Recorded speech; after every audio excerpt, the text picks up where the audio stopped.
Hi, Eric here from Laserscanning TV. That's the news for 25 November. Like every time I have the coolest stuff, the newest stuff for laser scanning hardware, software, many 3D Gaussian splatting, some nice accessory from our web shop. In this episode, stay tuned if you don't like to miss this. Yeah, I think the biggest headline for November is this actual announcement from DJI that they released a new Zenmuse L3. For the people that are maybe not so in, the L3 is like a small laser scanner, or is their own laser scanner from DJI produced by themselves. This already started with the L1 or the L2. I think L2 was the previous version, and now we have this new one, the L3 version. And maybe go back to the big side. And that's sort of development and have more performance. And to give you the specs, I have here my small sheet where I have to look on what is important. They have a significant increased range of the system. It's now running on 1535 nanometers laser. And this gives you the opportunity to have a greater detection distance. This allows you, of course, higher flight altitudes, and that means it's increase your efficiency, and you can scan larger area in shorter time or per flight. Then you have a big increase in data depth. You have now 16 returns instead of 5. This gives you a better penetration of dense vegetation areas, and you have a more precise capture of complex structures and ground details under canopies. Then you have also a new camera, and this camera have a dual 100 megapixel RGB camera. This gives you a higher resolution and more detailed accuracy. Of course, you can get then a better accuracy or a better accurate and more qualified colorization of your point cloud.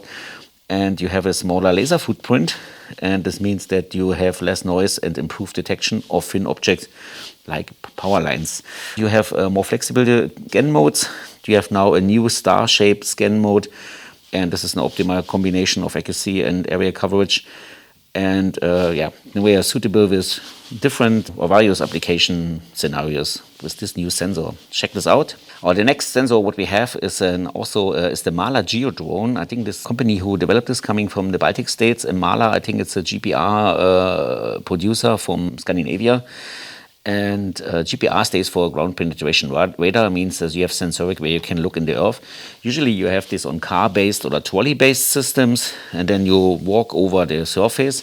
And they now put this system here based on a DJI drone, and now you are able to fly over the surface and get a view in this ground. I think that's here we can see some other pictures.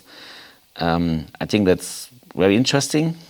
I think application, what I see, it's one application can be that you have a slumpy area or like a mud area or where it's hard to go with any vehicles. I think you can maybe use this drone to fly over, and maybe, I don't know, it's maybe other things, maybe also some military application I can imagine. But I don't know, it's this my feeling so. But I think it's maybe for critical area where it's maybe not so easy to go with any sensors there.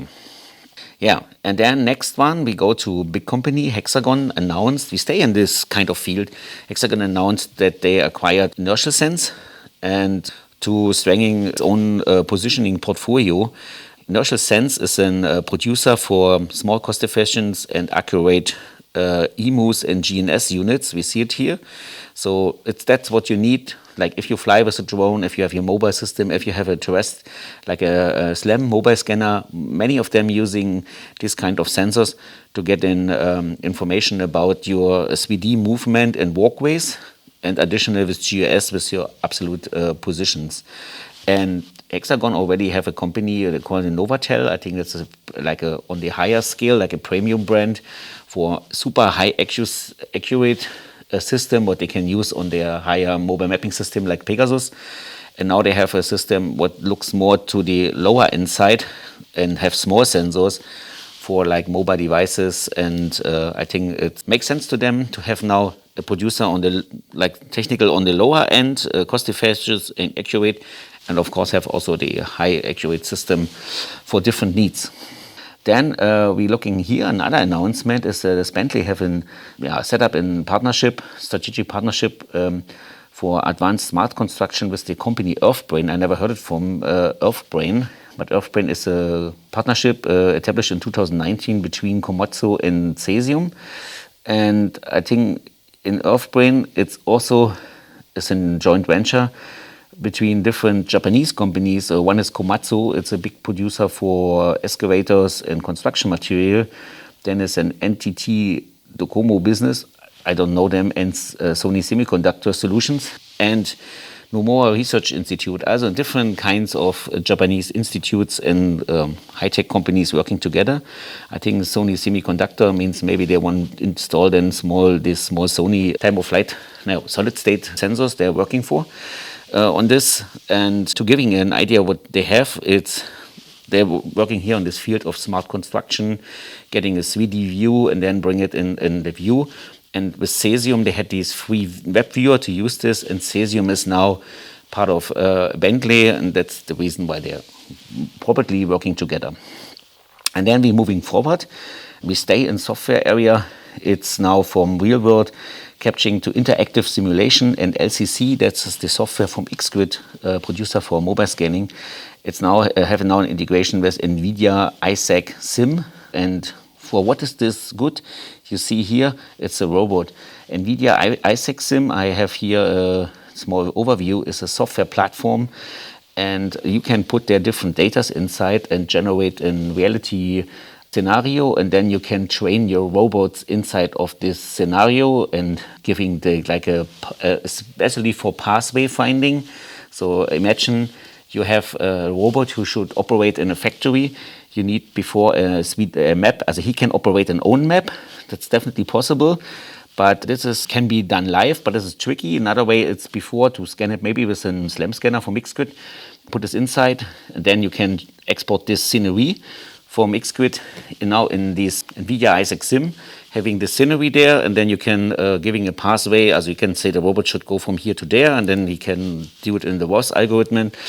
And from this one, you can put this in the robot, and he can make a self-localization, and then he can walk automatic to another point. Also this is a kind of a pathway workflow for people that are working in the NVIDIA, as this is an own product from NVIDIA, for people that are in this NVIDIA environment, like maybe Omniverse.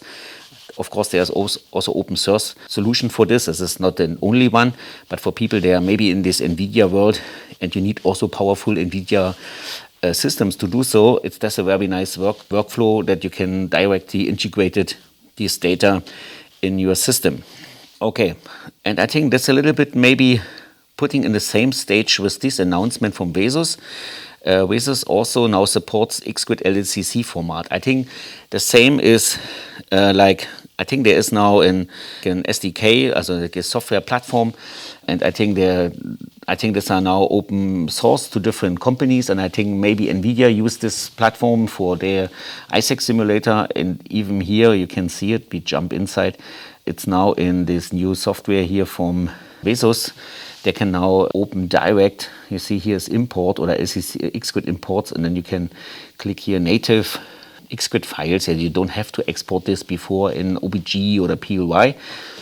And then you can have these Gaussian splats here directly, or 3D meshes in your software, and you can edit it, make your video generation, or what you basically can done in Vesus. So that's now possible.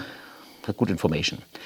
So we're moving forward. We're staying. Gaussian splatting is the big topic here today. And there's something, a new name is EOGS++, and this means Earth Observation Gaussian Splatting. And that's the point where you're using the Gaussian splatting algorithm, and then you're using images from satellite information and can train them. And then you can generate, I think, raw satellite data, and then you adjust them, and you can generate Gaussian splats model from satellite built pictures. I think that's something new.